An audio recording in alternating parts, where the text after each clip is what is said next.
시간 축복하고 환영하는 시간입니다. 먼저 금주의 가정을 여러분들께 소개하겠습니다. 우리 김화봉 집사님, 그리고 남편분이신 우리 릭 집사님, 자리에서 일어나 주시면 감사하겠습니다. 또한 저희 교회를 방문하신 분들이 계십니다. 우리 박용진 장로님 부부가 캘리포니아에서 저희 교회를 방문해 주셨습니다. 실례가 되지 않으면 자리에서 일어나시면 우리 금주의 가정과 함께 방문하신 분을 축복하고 환영하겠습니다. 하나님 복 내려 주소서. 사랑스러운 주님의 자녀에게 하나님 복 내려 주소서. 금주의 가정인 가족에게 축복을 빕니다. 주님의 크신 축복을 손 내밀고 빕니다. 넘치도록 내리소서. 축복하고 환영합니다.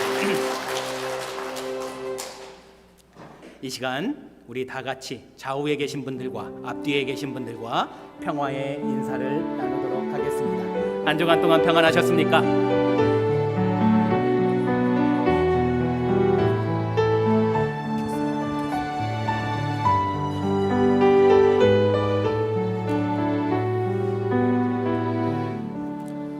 김선한 장로님 어서 나오시기를 바랍니다.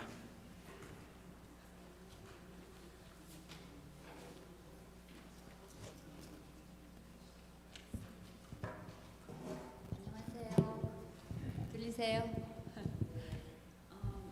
2025년 상반기 선교 재정 보고를 드리도록 하겠습니다.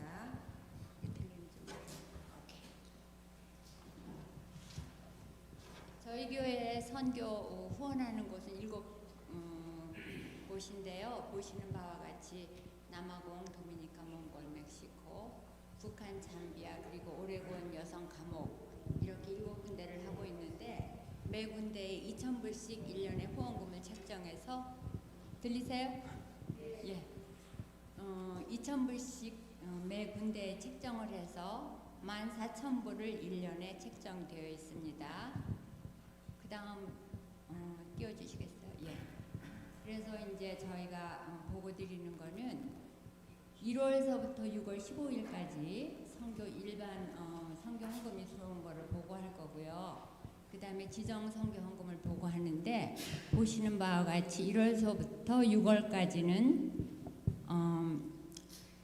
저렇게 이제 730불부터 쭉 나와 있고 6월에는 솔로몬 골프 대회에서 2,373불 정도가 들어왔어요. 그래서 일반 선교 헌금으로 들어온 거는 8,063불 60전이 들어와 있고요. 지정 선교 헌금은 1,100불이 들어와 있는데 지정 선교 헌금을 잘 모르시는 분들이 계시는데 지정 선교 헌금은 교인 중에서 이 특별 우리 선교 지역에 보내달라고 지정하신 곳에 선거에 헌금을 하실 때 이제 글로 보내드립니다. 전액이 글로 가기로 되어 있어요. 그래서 3월에 오레곤 여성 감옥 선교로 300불이 들어왔고 4월에 멕시코 300불, 그 다음에 5월, 6월에 잠비아로 500불 토탈이 들어와서 1,100불이 들어와 있습니다. 그 다음 넘겨주시겠어요? 그래서 이제 들어온 선교금을 가지고 저희가 지금 후원한 곳이 3군데가 있는데요. 3월에 유영자 여성 선교사님 오셔가지고 그때 일반 선교금 1,000불과 지정 선교금 300불 해서 1,300불 드렸고요. 그 다음에 4월에 멕시코 선교사님 오셔가지고 일반하고 지정하고 해서 1,300불이 후원을 했고요. 6월은 이제 잠비아 선교에 1,500불이 나갔는데 일반 1,000불하고 지정 500불 그렇게 나갔는데 6월 9일 날 백예철 목사님이 잠비아로 떠나셨어요. 그래서 미리 우리가 이제 떠나시기 전에 가시면 사용하실 수 있도록 해서 보내드렸습니다. 그리고 선교부 지금 현 이제 잔액이 8,827불 43전이 남아 있는데 그게 이제 작년에 2월금으로 3,763불 83전 남아 있는 거 하고 그다음에 이제 일반 선교 헌금 6월 15일까지 들어오는 거 플러스 골프 대회 그다음에 지정 헌금 들어온 거 해서 수입 총액이 9,163불 60전이에요. 그런데 이제 그 중에서 저희가 일단 4,100불만 후원금으로 보내드렸기 때문에 지금 현 잔액이 8,827불 43전으로 남아 있습니다. 그런데 아직 이게 이제 상반기잖아요. 그래서 아직도 후반기에 나가야 할 금액이 11,000불이 있어요. 그 금액이 이제 2025년까지 다 이제 지불이 돼야 되는 그런 금액인 거를 여러분들이 알아주시면 좋겠고요. 그리고 매월 1인 10불씩 선교 헌금이라는 것도 꼭 기억해 주셨으면 감사하겠습니다. 감사합니다.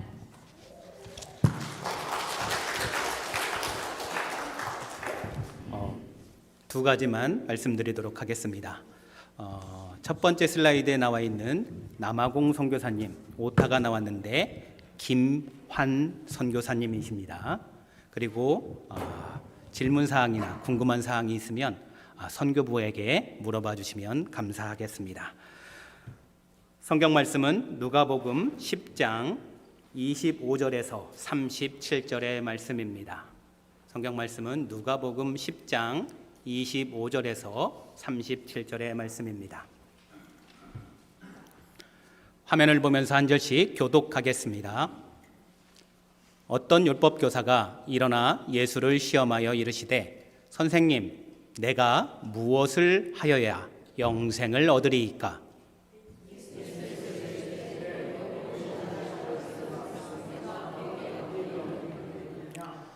대답하여 이르되 내 마음을 다하며 목숨을 다하며 힘을 다하며 뜻을 다하여 주 너의 하나님을 사랑하고 또한 내 이웃을 내 자신과 같이 사랑하라 하였나이다.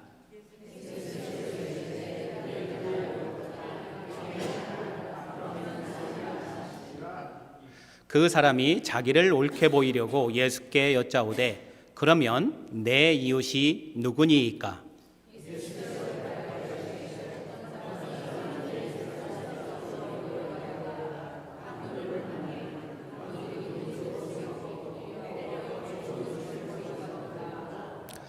마침 한 제사장이 그 길로 내려가다가 그를 보고 피하여 지나가고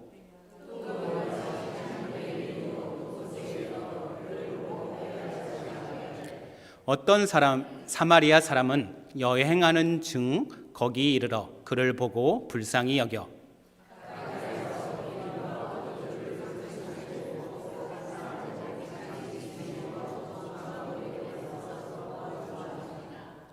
그 이튿날 그가 주막 주인에게 데나리온 2를 내어 주며 이르되 이 사람을 돌보아 주라. 비용이 더 들면 내가 돌아올 때에 갚으리라 하였으니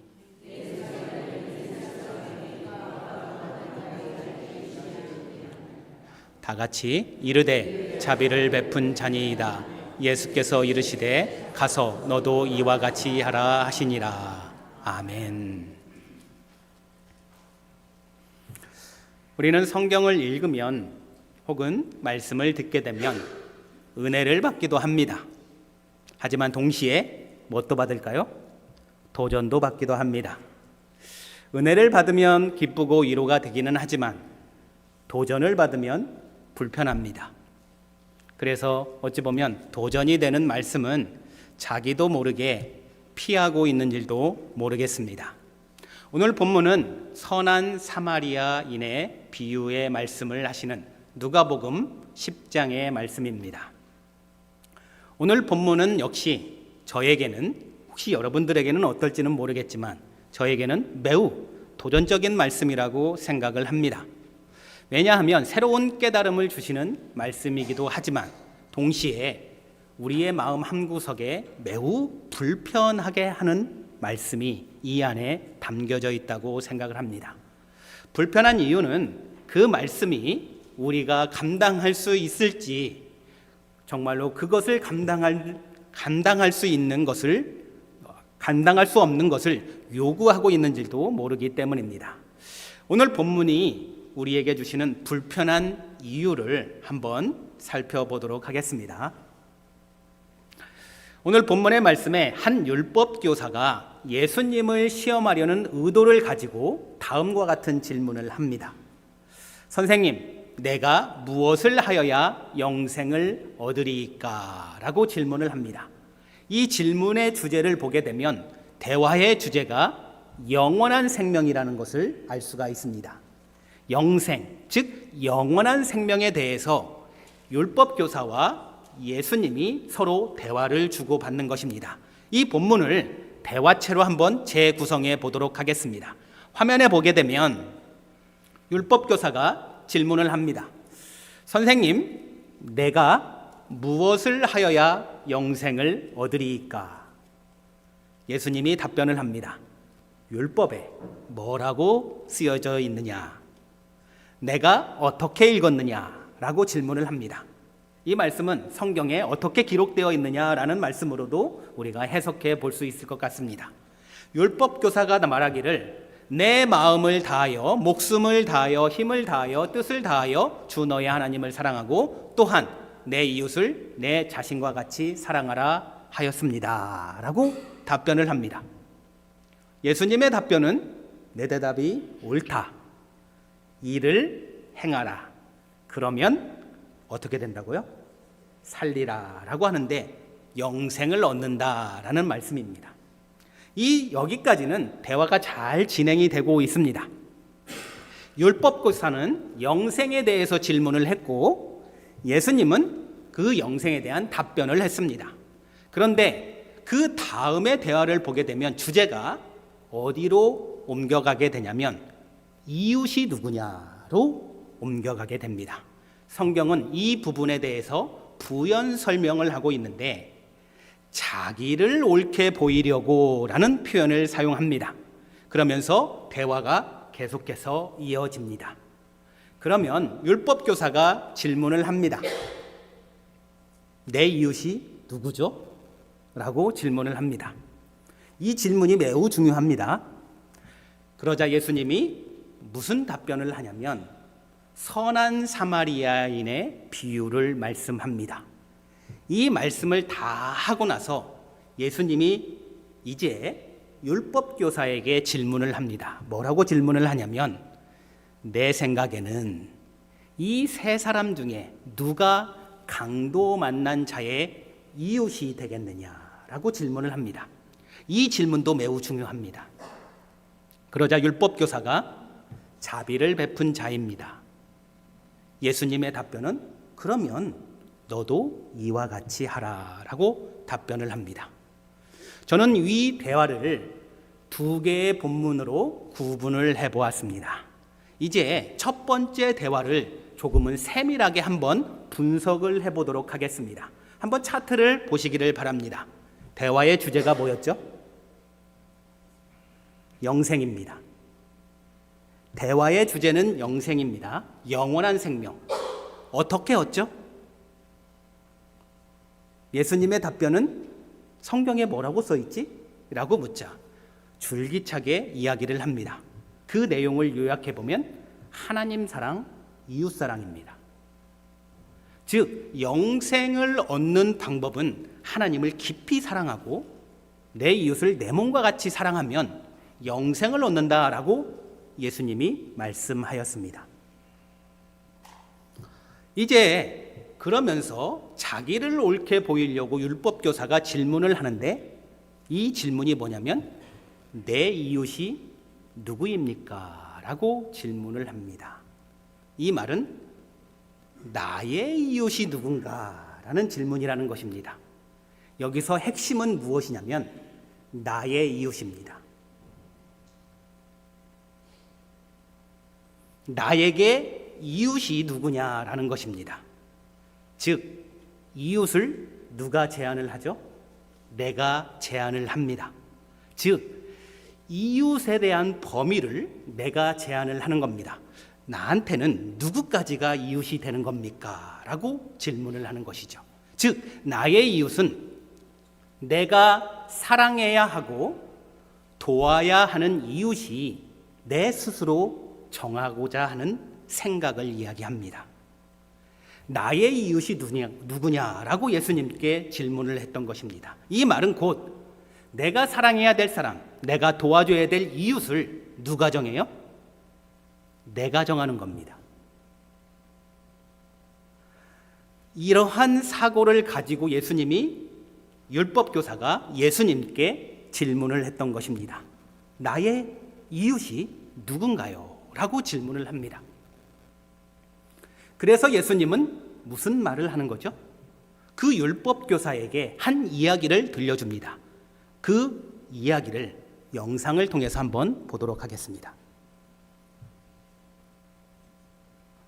불을 꺼주시면 좋겠습니다.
영상의 내용은 우리가 익히 잘 알고 있는 내용입니다.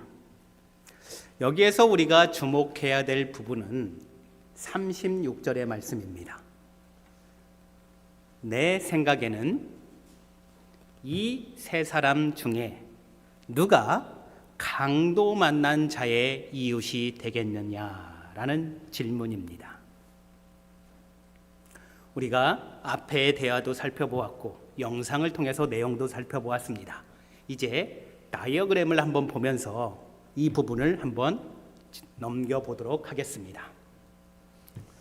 질문은 무엇이었냐면 첫 번째 율법교사는 나의 이웃이 누구냐라는 사고를 가지고 질문을 합니다. 그런데 예수님은 이렇게 질문을 하죠. 강도 만난 사람을 가운데다 둡니다. 즉 중심이 누구냐면 강도 만난 사람입니다. 이 강도 만난 사람을 중심으로 해서 이 강도 만난 사람에게 이웃이 누구냐라는 겁니다. 질문의 차이가 있죠. 율법교사는 나의 이웃이 누구냐라고 질문했는데 예수님의 질문은 무엇이냐면 이 강도 만난 사람을 중심에 놓고 이 강도 만난 사람의 이웃이 누가 되겠느냐라고 질문을 합니다. 먼저는 제사장이 그 길을 지나갑니다. 그리고 레위인이 지나갑니다. 그리고 사마리아 사람이 지나갔습니다. 여러분들도 한번 생각해 보시기를 바랍니다. 강도 만난 사람을 중심에 놓고 보았을 때 이 강도 만난 사람의 이웃이 누가 될까요?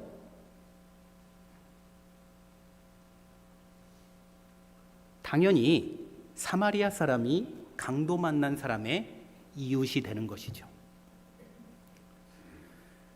강도 만난 사람을 중심으로 놓고 보게 되면 그 사람의 이웃은 사마리아 사람이 되는 것이 분명합니다.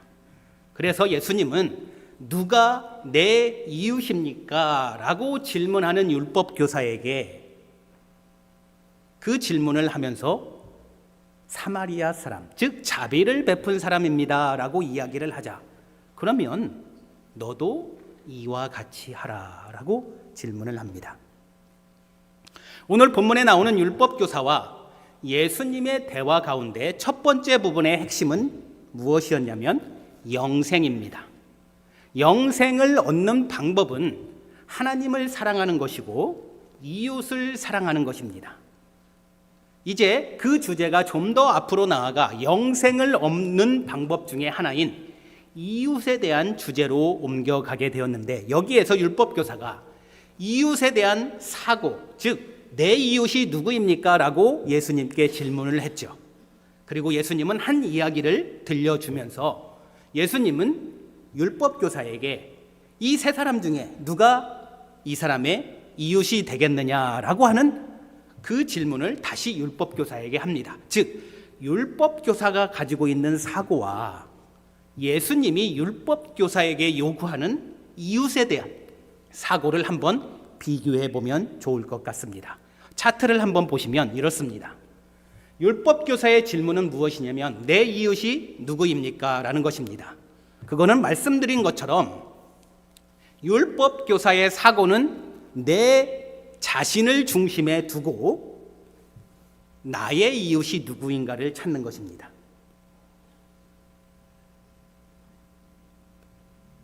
나의 이웃이 누구입니까? 라는 질문 자체가 나를 중심으로 내가 도와주고 내가 자비를 베풀 만한 사람들을 스스로 찾고 있는 것이죠. 그러다 보니 이웃에 대한 제한, 한계가 있는 것입니다. 그런데 예수님의 질문은 무엇이냐면 강도 만난 사람을 중심에 두고 이 사람의 이웃이 누구냐라는 것입니다. 즉 예수님이 율법교사에게 요구하는 사고는 무엇이냐면 내가 이웃이 되어 주어라. 즉 이웃이 되어주는 삶을 살아라 라고 말씀을 하고 있는 것입니다. 내가 이웃을 정하는 것이 아니라 어느 누구든 그 이웃을 내가 섬길 줄 아는 그러한 이웃을 섬기는 삶이 되어라 라고 말씀을 하고 있는 것입니다. 우리는 율법교사의 질문에 담겨져 있는 의미를 살펴보았고, 또한 예수님의 질문에 대한 의미도 저희들이 살펴보았습니다. 이 두 질문을 서로 비교해 봄으로써 이 질문에 대한 차이점과 이 질문이 우리 기독교인들에게 어떠한 영향을 미치는지를 표를 통해서 한번 살펴보도록 하겠습니다. 율법교사의 관점에서 질문은 뭐였냐면 누가 내 이웃입니까? 라는 겁니다. 예수님의 관점은 무엇이냐면 이 세 사람 중에 누가 강도 만난 자의 이웃이 되겠느냐라고 질문을 합니다. 율법교사의 관점에서 보면 이웃을 어떻게 하죠? 내가 스스로 정하는 겁니다. 우리는 다 이렇게 이웃이라고 하는 사람을 누가 정해요? 내가 정합니다. 나의 이웃은 누굴까요? 라고 하는 사고를 우리는 다 가지고 있습니다. 그래서 이웃은 내가 정하는 거지. 그래서 이웃은 제한이 있는 겁니다. 이웃의 범위와 자격을 내가 스스로 정하는 겁니다. 내가 누구까지 사랑해야 됩니까? 라고 제한을 두는 거죠.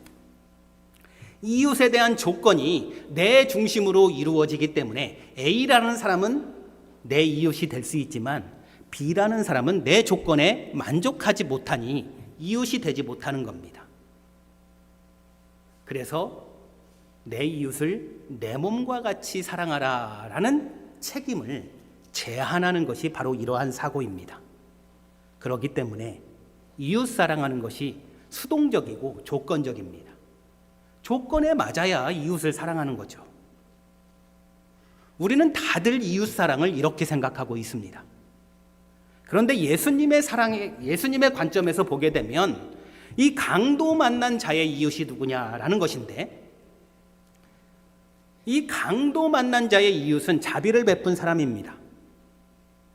그렇기 때문에 예수님이 율법교사에게 요구하는 것은 무엇이냐면 누군가의 이웃은 누가 될까요? 바로 내 자신이라는 것입니다. 즉 내가 누군가의 이웃이 되는 삶을 살아라 라고 예수님이 말씀을 하고 있는 것입니다. 그렇기 때문에 이웃의 조건은 없습니다. 모두가 다 내 이웃이 되는 겁니다. 내 자신이 누군가의 이웃이 되는 것이죠.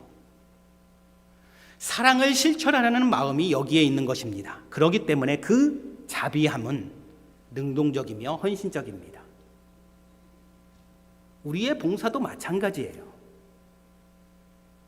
봉사의 기준을 내가 정합니다. 그렇기 때문에 우리는 조건적이고 수동적입니다. 이러한 사고를 가지고 예수님은 율법교사에게 요구를 하는 것이죠. 이 둘의 관점을 비교해 보면 그 차이점이 실로 대단합니다. 이 차이점을 우리가 보면서 우리는 이것을 이론적으로만 깨닫고 아는 것으로 끝나면 안 될 것 같습니다. 예수님의 관점처럼 이웃이 되는 삶을 살라고 율법교사에게 요청한 것처럼 예수님은 오늘 본문의 말씀을 통해서 우리에게도 동일하게 요구를 하고 있는 것이죠. 저는 오늘 본문의 말씀을 깊이 묵상해 보면서 무엇을 생각해 보았냐면 공허한 믿음에 대해서 한번 생각을 해 보았습니다. 만약에 우리가 율법교사와 같은 사고를 가지고 신앙생활을 하고 믿음생활을 한다면 그러한 신앙생활과 믿음생활이 바로 공허한 믿음이 될 것입니다. 도대체 공허한 믿음이란 뭘까요? 한번 차트를 보시기를 바랍니다. 율법교사를 중심으로 해서 보게 되면 많은 것을 알고는 있지만 믿음이 머리에만 머물러 있는 사람, 공허한 믿음인 것이죠. 신앙생활에 대한, 신앙과 삶에 대한 깊은 많은 지식은 가지고 있지만 정작 중요한 것은 정말로 모르는 사람입니다.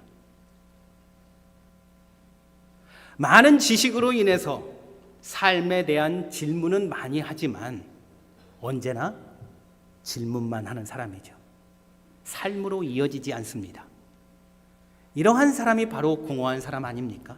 그런데 이러한 사람, 공허한 믿음을 가진 사람을 살펴보게 되니 율법 교사와 너무 유사하지 않습니까? 어느 설교가는 오늘 본문의 메시지를 이렇게 요약을 합니다. 이웃이 누구인지를 묻는 것이 중요한 것이 아니라 이웃이 되어주는 것이 중요하다라고 요약을 합니다. 우리 사도 바울은 고린도전서 8장 1절의 말씀에 이렇게 말씀합니다. 지식은 교만하게 하며 사랑은 덕을 세우나니 라고 말씀합니다. 이 짧은 구절은 참으로 깊은 생각을 하게 합니다. 사람의 지식은 그 사람 자신을 어떻게 할까요? 교만하게 합니다. 그 교만하게 함으로 말미암아 어찌 보면 나보다 지식이 약한 사람을 무시하게 만들죠. 그러나 사랑은 덕을 세운다라고 말씀하고 있습니다. 사랑을 가지고 주변 사람들을 봉사하게 만들고 사랑으로 섬기게 하는 것이 사랑은 덕을 세우는 것입니다. 그래서 그 행동으로 하여금 열매를 맺게 되는 것이죠. 율법 교사는 지식이 부족하지는 않았던 것이 분명합니다. 아니 오히려 그에게 지나치게 교만할 정도로 많은 지식이 있었던 것 같습니다. 그러나 그에게 부족한 것이 있으니 진실한 마음으로 사랑을 실천할 수 있는 마음은 없었던 것이죠. 그래서 예수님은 말씀합니다. 28절과 37절의 말씀에 내 말이 옳도다 이를 행하라 그리하면 살리라 행하라 그리하면 영생을 얻는다라는 말씀입니다. 그리고 나서 예수님이 사마리아 비유를 말씀하시면서 가서 너도 이와 같이 해라 라고 말씀합니다. 아마도 이웃은 내가 스스로 정하는 것이 아닌 것 같습니다. 우리가 스스로 선택하는 태도가 바로 이웃인 것입니다. 우리 기독교인들의 삶은 이웃이 되어주는 삶을 살아야 오늘 본문의 말씀에서 나온 것처럼 영원한 생명을 얻게 되는 것입니다. 영원한 생명은 어떻게 얻을까요? 하나님을 깊이 사랑하게 되면 영생을 얻습니다. 하나님을 깊이 사랑하면 영생을 얻는데 하나님을 깊이 사랑하는 삶은 뭐와 연결이 될까요? 내 이웃을 내 몸과 같이 사랑하는 것과 연결이 됩니다. 그래서 예수님은 요청하는 것이죠.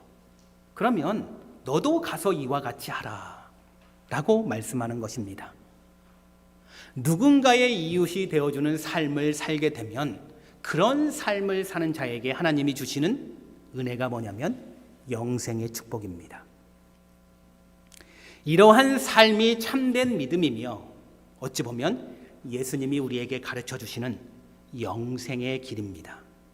저와 여러분 모두는 우리가 가지고 있는 이웃에 대한 사고를 깊이 묵상해 보시기를 바랍니다. 나의 이웃을 내가 스스로 정하지 마십시오. 이웃은 우리 주변에 있는 것입니다.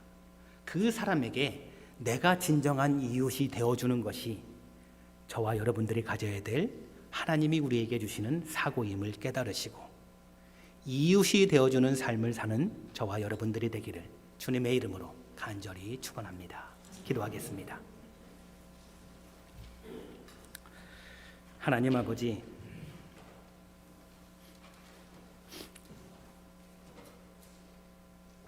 우리는 이웃을 스스로 정하려고 했습니다. 내 조건에 맞으면 A라는 사람은 나의 이웃이 되는 거고 B라는 사람은 내가 도와주지 않아도 되는 이웃이 되는 겁니다. 그러다 보니 이웃은 내가 중심이 되어 내가 정하는 것이 우리의 삶의 사고의 방식이었고 그러한 삶을 우리는 살았습니다. 그런데 오늘 본문의 말씀을 통해서 선한 사마리아 비유를 통하여 우리에게 가르쳐 주시는 것은 그러한 사고를 바꿔 누군가의 이웃이 되어주는 삶을 살아라 라고 말씀하시는 주님의 말씀에 우리의 생각과 삶의 전환이 되는 중요한 말씀이 되게 인도하여 주시옵소서. 우리는 세상을 이렇게 살아야 될 줄로 믿습니다. 그래야 하나님이 우리에게 주시는 영생의 축복을 얻게 되는 줄로 믿습니다. 우리의 사고를 바꿔 이웃이 되는 삶으로 살아가는 저희들이 될 수 있도록 은혜 베풀어 주실 줄로 믿고 우리 구주 예수 그리스도의 이름으로 간절히 기도드립니다.